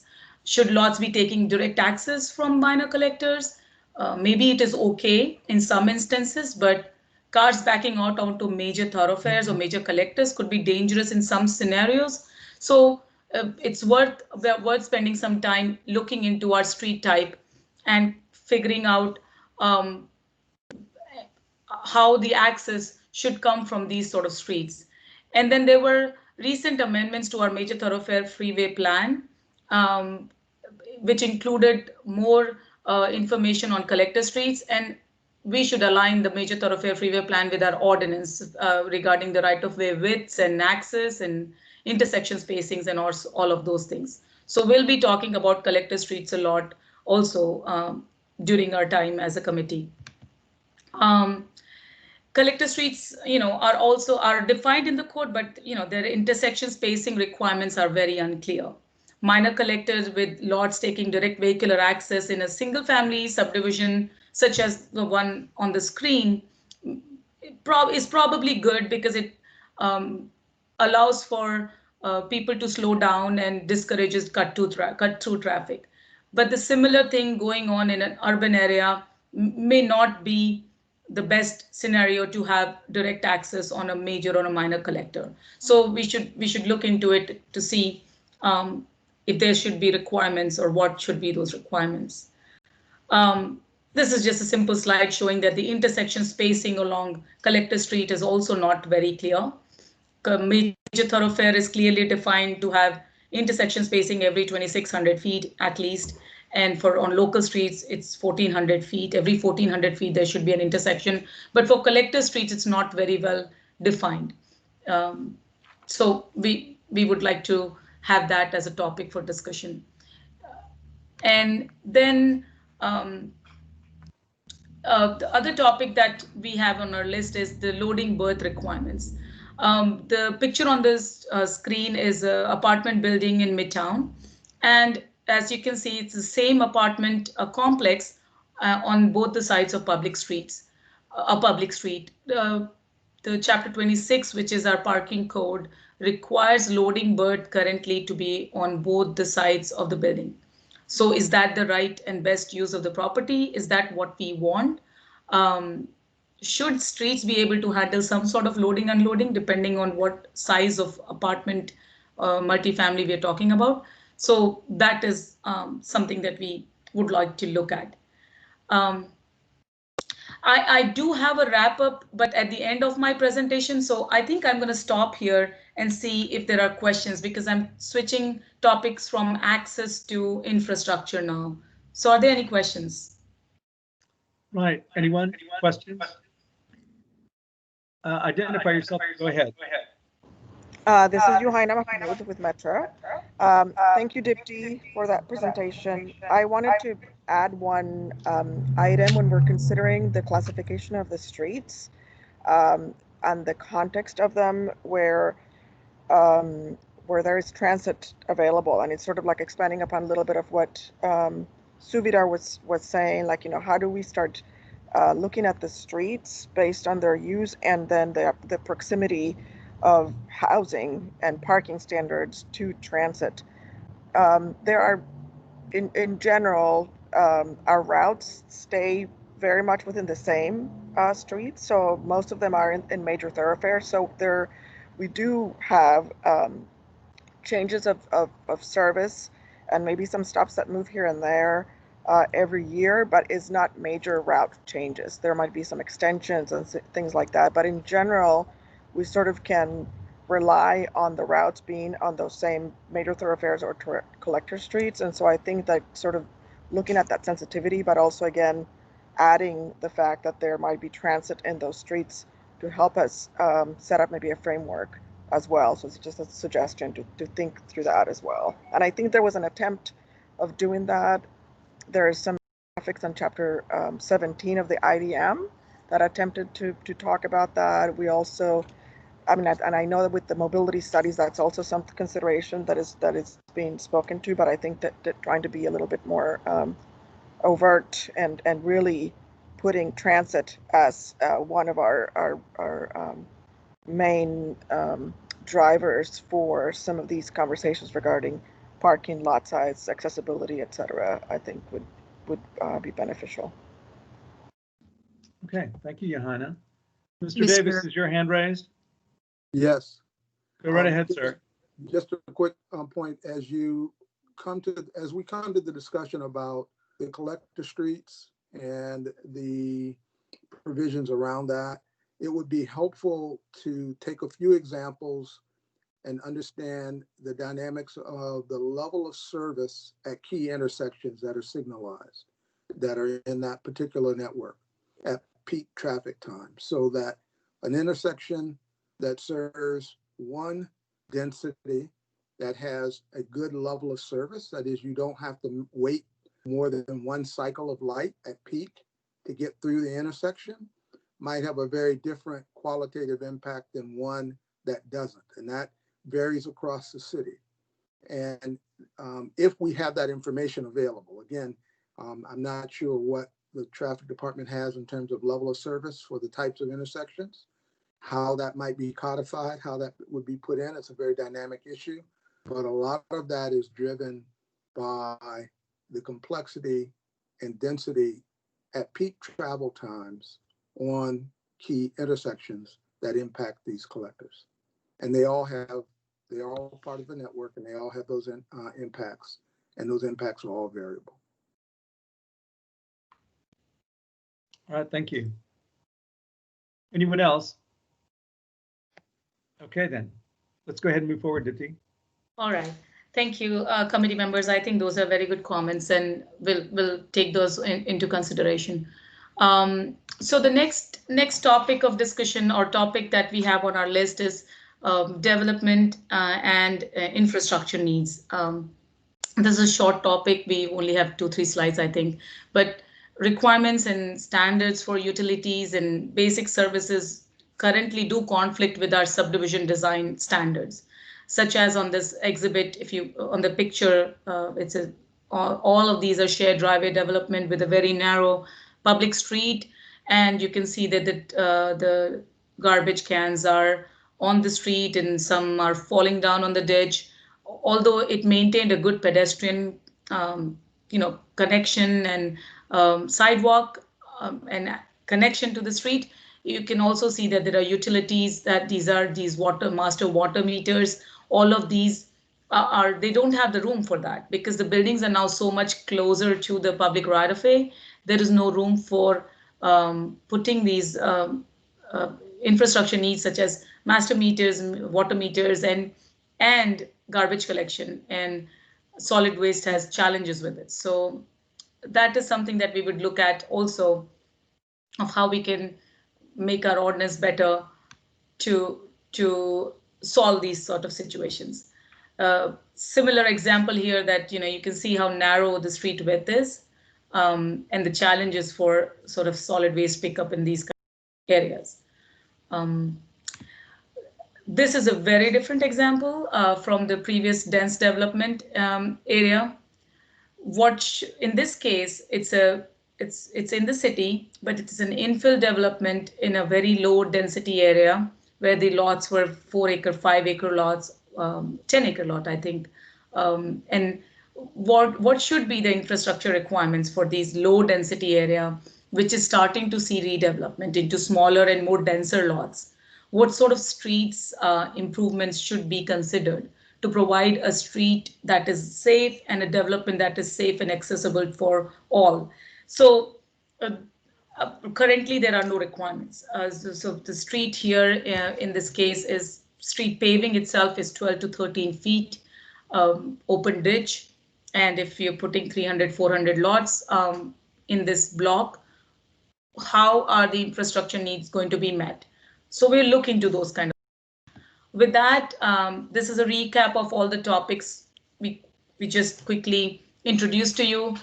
We talked about number of lots along a cul-de-sac. We talked about points of access for infill and versus greenfield development. We talked about 150 lots threshold for 2 points of access. Should it be a cumulative requirement for as the number of lots increase? Should the connection to a privately maintained public road be counted for more than 150 lots as 2 points of access?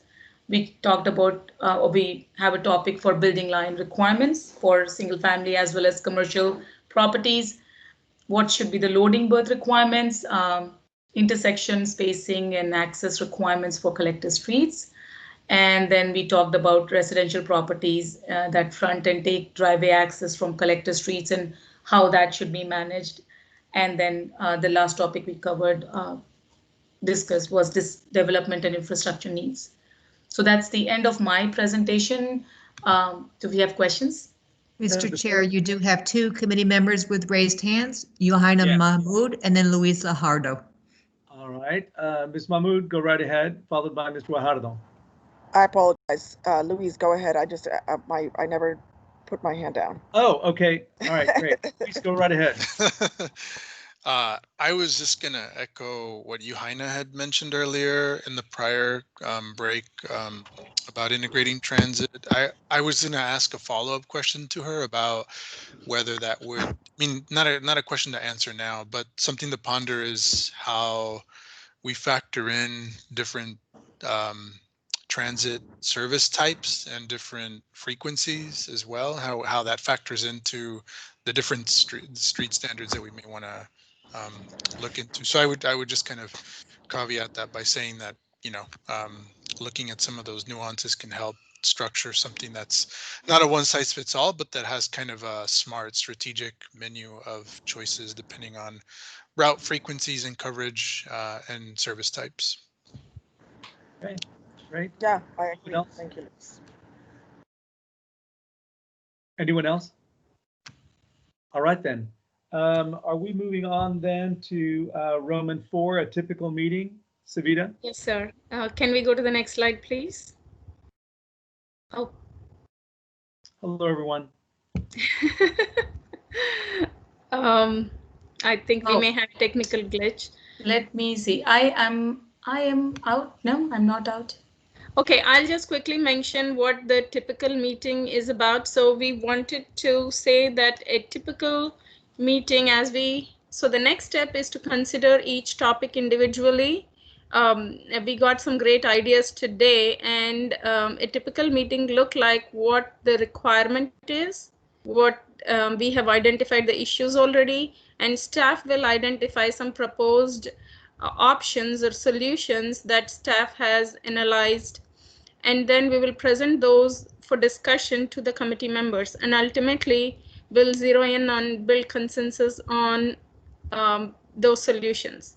So that is how a typical meeting is planned to look like. I was wanting to show an image for that, but one slide back, please. Yeah, it's okay. Yes, this is how a typical meeting will look like. So staff presentation of the topic with recommendations, discussion and consensus. So that's how we plan to do it. So it's going to be real serious business starting from next meeting. So moving on to the next slide, please. The next item on the agenda is to share the dates of 2021 with you all. So here are the dates for the next meetings. January 12th, February 9th, March 9th, April 20th, May 18th, June 15th, July 13th, August 10th, September 7th, October 5th, November 9th, and December 21st. So as they come upon, we will send you the calendar invites, and those are the dates, and they are already posted on the website of Livable Places. All right. Next item on the agenda, please. Can we go to the next? Please. Okay, so as part of the Livable Places project, Planning Department wanted to study the best practices across other jurisdictions in other cities and find out how other cities are addressing the housing needs and providing for affordable housing options. So the department hired a consultant, Lionheart, to conduct the study, and today we have the founder and CEO of Lionheart with us, Rebecca Leonard, and her team, Abby Gilman, to present the study findings. And this report will be available on the Livable Places website, on the Let's Talk Houston website for everyone to review. But they have graciously agreed, and I really appreciate them giving us time and presenting the study results. With that, it is over to Rebecca. Great. Thank you, Savita. It's a pleasure to be here.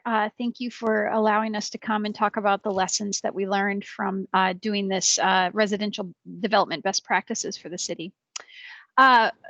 Next slide, Abby. The outline of the presentation kind of falls into two categories. We were tasked with looking at the City of Houston existing residential development requirements and the existing planning framework that you have in your community, and looking for incentives for affordable housing density, missing middle and lower income housing. And then also exploring some of the barriers to providing good public realm around development. The second piece of it was to research peer cities, and we looked at over 10 cities, and really we had interviews with several of them, and we've tried to document all of that in this user-friendly document for you all, so that you have that information at your fingertips as you move through your chores and updating your code. So next slide. So to start with, we looked at several great community planning efforts that the city's already undertaken. and started a fantastic dialogue with the community. I think Mr. Davis spoke of this, of the importance of having this framework for decision making a little earlier today during this meeting. And so we pulled pieces from each of those together that informed residential best practices. And you can read more about that in the document. Next slide. Early conversations with the project team internal to the city resulted in the following list of emerging trends and research assignments for us. And you can see some of them are kind of big picture things like the development code types and missing middle housing and encouraging infill development. Others got into some of the details like accessory dwelling units and off-street parking and how do other communities handle that. So there's a wealth of information in there about these topics. Abby will go through a few of those. So just to hit on some key takeaways about the City of Houston Development Code and some things that I know you all have observed and will likely be discussing as you look to update your codes, is that Houston is incredibly unique. It will take you all with a deep knowledge of the local conditions on the ground, but also some innovation and innovative approaches to codes that people have seen in other communities.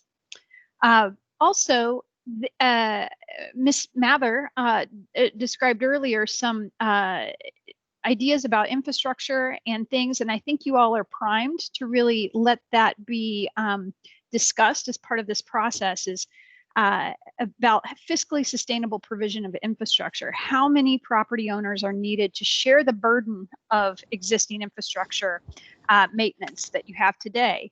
And then as you layer in additional infrastructure for the purposes of resiliency and new growth, how will that be maintained, and how many units will it take to maintain those improvements as well? And I know that the Resilient Houston Plan showed a great map of how development keeps getting pushed farther and farther out from the core, and I think this is a outcome of the infrastructure dialogue that you'll need to have. And then finally, I just wanted to hit on these last two bullet points about the deed restrictions and how that makes innovation really challenging in Houston. Because I think Mr. Lindsay brought it up earlier in the meeting that there are challenges of getting banks to finance new product types, new development types.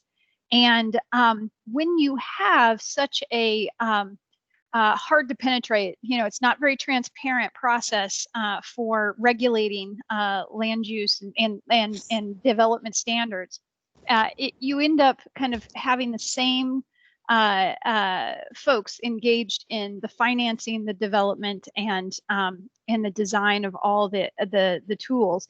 And so in other communities where they've had some successful missing middle opportunities, we need to look at ways of opening that up so that they can come and apply some of those lessons in Houston as well.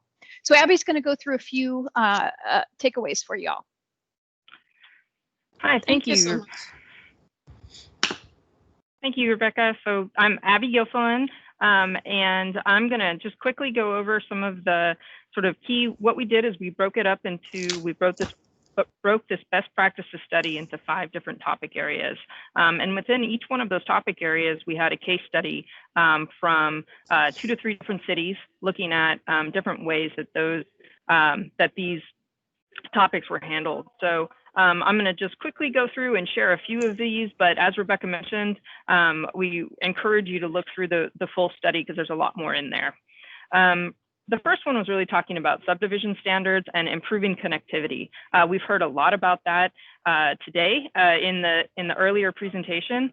And so some of the things that we talked about and we really focused on with improving connectivity are looking at the use of access easements and shared driveways, and how some other cities who are also utilizing those to encourage density and affordability are incorporating elements like pedestrian walkways, and then also looking at the maintenance of those spaces down the line, being that they are privately owned and maintained, but can also represent part of the fabric of the city. The maintenance and upkeep of those are really important. So City of Seattle was a good example for a city that's utilizing those best practices for their shared driveways and public access easements to ensure that maintenance down the line when they're created.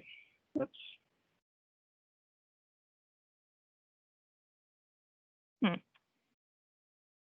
There we go. The next one we looked at was lot access, and that's another topic that was talked about and discussed a lot tonight, and really talking about when these subdivisions are created, how do we ensure that that pedestrian environment, the space between the building and the street, is still a walkable, livable place that contributes to the community as well as the lot itself. And so particularly as lots become narrower, the importance of that goes up, because as lots become less than, say, 40 feet, the entire front yard can wind up being paved if you have 2 cars. So cities of Denver and city of Los Angeles have employed 2 different types of solutions to mitigate that effect when you've got those smaller lots. In city of Denver, they're looking at what they do is they restrict the amount of pavement or impervious cover that can be in the front yard to 320 square feet. And in city of Los Angeles, they require rear access through shared driveways or other mechanisms like that, and also require that pedestrian access to the street.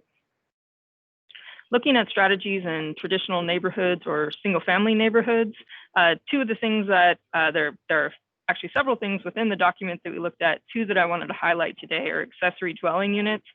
City of Los Angeles was a case study that has been very successful in recent years in increasing the number of accessory dwelling units across their city. This actually came about from a statewide legislation that went in place in 2017. And as you can see, the number of accessory dwelling units when the statewide legislation came in place went from about 300 or 250 a year up to 3,800 in 2017.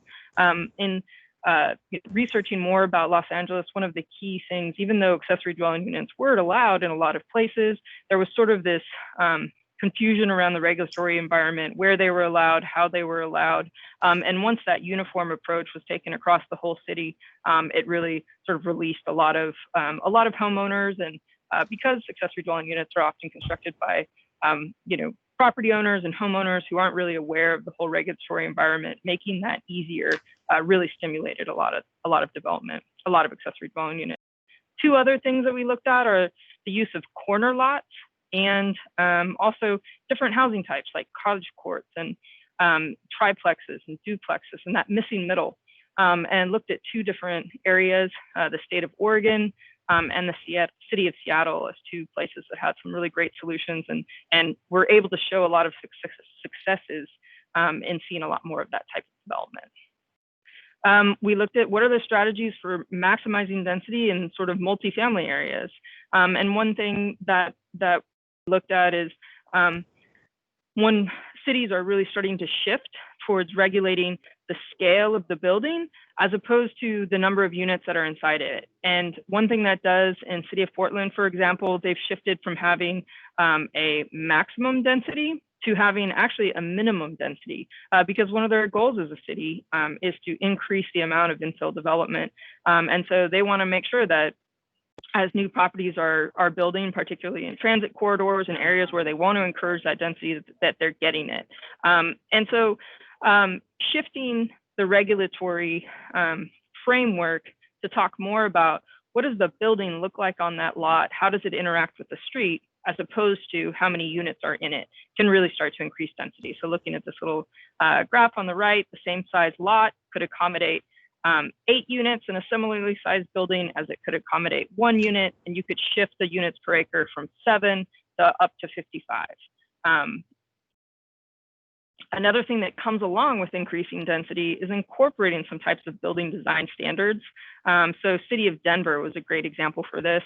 And that little, the circle on that one is, on that building is there not because of the building type, which is a great building type, but just how it interacts and works with the street is where some of the challenges come. So as you're encouraging these new sort of types of housing that are more dense, incorporating some building standards and building design standards along with them that really are looking at the impact of the building and how it relates to the street are really important.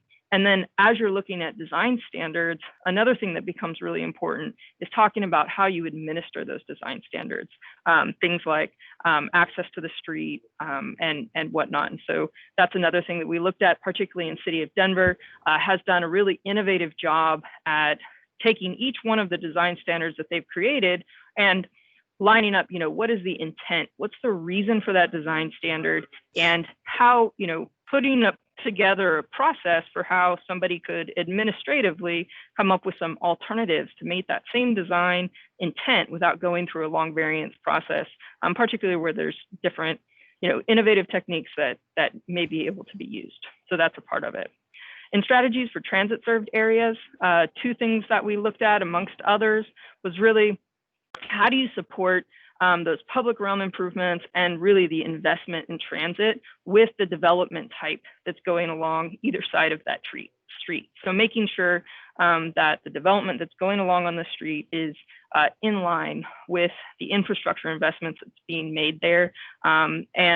City of Dallas went through a big thing in their city center, in their TIF district. They had a different problem that they were solving, but utilizing tax incentives and different mechanisms like that to ensure that the right type of development is happening within those places where the city really wants to invest. A lot of effort is important. And then, of course, parking along transit-served areas, and reducing parking in transit-served areas really serves two purposes. One, it provides more room for people instead of cars in those parking spots. And then the other thing that it does is it shifts, by having less personal vehicles, you're shifting more people to using the transit as opposed to driving personal vehicles. And so you're supporting the transit in two ways there. You're supporting ridership and you're getting more density and development types around there. And as you look at this chart here, you can see that while the City of Houston does have some reductions within transit corridors, they're not as high as what we're seeing in a lot of other cities. And then talking about affordable and workforce housing development incentives. And for this, we looked at incentives tailored to two different types of development. City of Portland and actually City of Austin just recently adopted an affordability bonus. In Austin, it's called Affordability Unlocked. And what those programs do is they actually target in single family areas. They target those nonprofit housing builders that are already working within the community, building affordable housing, permanently affordable housing, and they're actually providing bonuses. So if you are building affordable housing within single family neighborhoods, you can build two, where you could build two, now you can build 3 or 4 units on that same lot. And what that does is it leverages those subsidy dollars that are already going into affordable housing, and it also can start to diversify the types, the income levels that housing is being provided for within a community. And then the last one, and I'm sorry I'm talking so fast, but I just wanted to make sure we got through everything. But the last one is really incentives tailored to larger scaled projects. So these, what we did, we looked at City of Austin in this case, and City of Austin actually has 13 different density bonus programs. And the reason that's important is because these types of programs really need to be calibrated to the market that they're being used in, and the development types that are in those areas. City of Austin has a program with 13 different programs. They look at each one every year and make sure to recalibrate all of those numbers to make sure that it is working within those areas. The most successful one is the University Neighborhood Overlay District, and they've been able to realize 10,000 units that have been built under that program, 800 on-site, generating 800 on-site affordable units, and over $2 million, almost $3 million in fee in lieu. And so that's my last slide. And so I don't know if Rebecca, you wanted to wrap us up? No, I think you covered it, and we'll just answer any questions. Thank you. Perfect. Great. Thank you so much, Rebecca and Abby, for making this happen in a short notice. Appreciate your time and the quality of the information you provided. Committee member Juan Soto has his hand raised. Yes, I see that. Mr. Soto, go right ahead. Yes, hi, do you hear me? Yes. Okay. So your presentation outline several innovative cities that take pride in grassroots urban planning. The one question that I have is, in terms of public participation, what role does it play, and how do you compare that to the city of Houston? Great question. I think public participation. So a little background. I was able to help the city the Plan Houston effort back in 2015 and 2014. And so the outreach was very broad, and I am envisioning that you all will have some outreach associated with the code revisions. I think that it is a big part of it, because there will to be able to get some of these more I guess aggressive ideas into the code to tackle some of the big issues that Houston has. You're going to need broad support for that, and so I think having a broad outreach effort would be important as well. This committee is a good start. Okay, thank you. So I see Kirby Liu and Megan Ziegler. Commissioner Ziegler, are you there? Yes, I am. I was wondering, when you were just having these conversations with the other cities, if the idea of what's starting to make a bigger niche in the market, the rental housing, which is a single family built for rent housing, came up as a area, as a gap filler for maybe workforce housing. It's a growing trend, and we're hearing a lot about it here in Houston. Haven't seen a lot, but definitely feel like it's coming. Yes, there are some markets where that's really booming right now, like the Phoenix area, actually Tucson as well, and Austin is also seeing some single family for rent developments. And I do think it fits a niche in there, and really helps, with that affordability, spectrum in a community. I would just add too that as we were doing some of the research, I think, two cities stood out: City of Los Angeles and City of Seattle. Both have adopted new, codes that are specifically addressing that product type. So it's a residential small lot zoning district that's specifically addressing that. Yeah, that topic has been coming up as it's been discussed more and more in the Houston level of, it looks like single family on the plat, but what is the reality of it? So that's interesting. Anything you hear on that, I'd love it if you could share. Yeah, we could send to Savita a couple projects that we're aware of that are doing this single family rental approach. Great. Thank you. Kirby Liu. Yes, two questions. I think number one, the focus on grid connectivity within subdivisions is definitely great conceptually from an urbanist standpoint, but just speaking from experience with my developer hat, the maintenance of those, if it's past HOA, itself becomes a barrier to affordability because of the fact that those HOA fees can be, pretty hefty. So I just, I think that's something that ought to be understood with, these design recommendations about the sort of affordability impact these grid connectivity issues might create. Secondly, I think there needs to be, and not to be contrarian, because I do think that affordability is such an important part of livability. It's the essence of livability. But it is a little bit ironic that all of the cities studied are the ones that have affordability crises. And it's like they've had affordability policies in for a long time. I mean, I'm a developer in Boston, and it is precisely this community process and affordability issues and form-based codes that causes problems. Houston is easily, the most affordable large city out of all of the large cities. And so I think it really requires a greater sort of in-depth impact analysis to understand like how these policies that have been legislated by, let's say, the city of Seattle or the city of Boston have actually created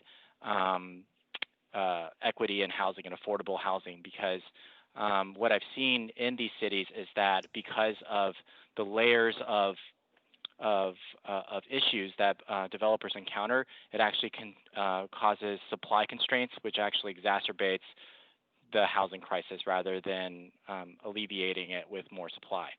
For example, the city of Denver, the average house is or a home ownership unit is 6 times one's personal income, per annum income. In Houston, it's around 2 to 2.5 times. So I'm not sure, like, all of these things that have been done in other cities while making those other cities prettier, theoretically, I don't think they've actually been efficacious in terms of creating that housing equity. Agreed. I think it's important to, I think several of the communities that have recently done code work are in there doing it because they're rectifying situations that they created 20 years ago when they adopted their last code. So I think, focusing in on what have they learned from that experiment over the last 20 years and what are they willing to pivot to now and how did they get to that conclusion, I think is important to do. And I would also say that the Texas cities are the median income to median unit cost is rising quickly. I mean, just in the last 10 years, it's jumped incredibly fast. And so I don't know if we are on a trajectory like some of these other cities, and did we as Texas cities change policies to cause that, or was it these demographic changes that have changed so quickly? Yeah, I think maybe it's a combination of both, but I think it's also important to note that the cities that are Texas, obviously a huge space, but it's Austin that has actually seen the most rapid rise in housing prices, and Dallas that's actually and these two cities have zoning, which is despite the fact that probably they are attracting more tech jobs and whatever it is. So it's both, it's a demographic thing, but I also think it is a supply constraint issue as well. Definitely, yeah. All right. Mr. Chair, may I note, we have at least one public speaker who is signed who would have 2 minutes, and we're right at 5:01, so just want to give you a heads up. Thank you. Right. Thank you. I want to make sure, Suvita, are we moving on at this point? Rebecca, you're done. Your group is done, correct? That's correct. Great. Thank you so much. Wonderful presentation. We Thank appreciate you. it. That's much to look at and do our homework on and get ready for our next meeting. So let me go back to Suvita. There you are. You're muted, dear. Oh, that's why nobody can hear when I'm talking. That's why we can't hear you. Go right ahead. Okay, so the next thing on the agenda is the homework activities. I would invite Lynn to talk about the homework activities real quick, and we will wrap up in 5 minutes. Right. Thank you, Suvita, and good afternoon, committee members. I just want to say there have been some great presentations today, from the summary of the best practices survey that Rebecca and Abby just provided to the video that was shown earlier in the presentation. All of these items will be linked on letstalkhouston.org. So I urge you to go to letstalkhouston.org, look at the articles tab that's at the bottom, because you will find an additional missing middle video there. It provides additional context and content about the missing middle, as well as a video on accessory dwelling units, which provides background on what is an accessory dwelling unit and what are the benefits for that, as well as an article about making room, which is on AARP's website that Suvita talked a little bit about earlier. You can download that full report. I urge you to do that. Take a look at that report, which was put out by AARP and the National Building Museum. It gives ideas, proposed solutions, and floor plans, and lays the groundwork for conversation in this committee, as well as all of these materials will be used kind of as a reference point moving forward. So please visit letstalkhouston.org to access these materials, and the Lionheart report will be available tomorrow morning. Thank you. Thank you so much, Lynn. And for the next meeting, we have planned for buffering ordinance requirements to be presented, and then we will identify some concerns that we have related to the buffering ordinance and followed by discussion. So that is the plan for next meeting. The next meeting is scheduled for December 8th, 3 p.m. to 5 p.m. The link will be available by the end of this week, and the invites will be sent out to the committee members. With that, Mr. Chair, we're ready for public comments. Great, thank you, Savita. So we've wrapped up item number 6. We'll now move on to Roman 7, which is public comment. I have Mr. Baxley signed up. Before we go forward, Teresa, do we have any other speakers for public comment? No one else is signed. Mr. Matthew Camp had a comment in the chat earlier on, but he did not ask to speak. I don't know if he stayed on the line to verbalize his comments. All right, then Mr. Baxley, are you there? I am here. Go right ahead, sir. You have 2 minutes. Okay. Basically, just looking at what has been presented today, it does not relate to the near north side of Houston. There was one picture of the red line going by a gentrified area of the north side, but in general, the north side has not yet been gentrified. It is still open ditches, small streets, no public access from the rear type of housing. And as you look at it, I think that it would be wise if somebody from the city would come out and actually own a low-tech area, walk our area, and see what we have out here. And on a high-tech area, perhaps get a LIDAR out and see what is in the near north side of Houston, because you're making plans for the near north side that have nothing to do with what exists currently. All right, is that the end of your comment, sir? That's it. Thank you. Great. Thank you so much. We appreciate it. Teresa, anyone else? No, sir, no one else is signed. You might ask if there's anybody who's listening who might. Yes, is there anyone here who wishes to make comment to this subcommittee at this point in time? Hearing none, I will close the public hearing for a couple of comments actually at this point in time. So at that point in time, ladies and gentlemen, we are done with today's meeting almost completely on time. We covered a lot of paperwork and there's going to be, we have a lot of work to go forward, but I will tell you it's very, very exciting to work with the planning staff and looking forward to working with all of you and helping plan the next 20-25 years of Houston to make it a better place for all of us to live in. So Lisa Clark, co-chair, any comment before we close? No, I don't have anything else to add, but all right. Thank you. A little levity, because you know that's how I do a meeting. Do you have your martini glass in hand? I do. I tried to go off video and grab it, but yeah, I just couldn't get there. But I assure you, this is not filled with alcoholic beverage, because you know what would we do? So, all right, ladies and gentlemen, if you have any other commentary or questions for staff, if you would put them in the chat, we'll keep them in mind and look at them for the next meeting. We look forward to seeing you all in December. Thank you so very much for being here today. We appreciate your participation and are looking forward to our next meeting. Thank you. Thank you. Thank you, chairs. Thank you. Bye, Happy Thanksgiving. Thank you, staff. Thank you, committee. Thanks. Thank you. Thank you so much, co-chairs. Have a nice evening. Everyone, have a nice evening. We'll stop the recording now. Thank you, Savita. Great presentation. Bye.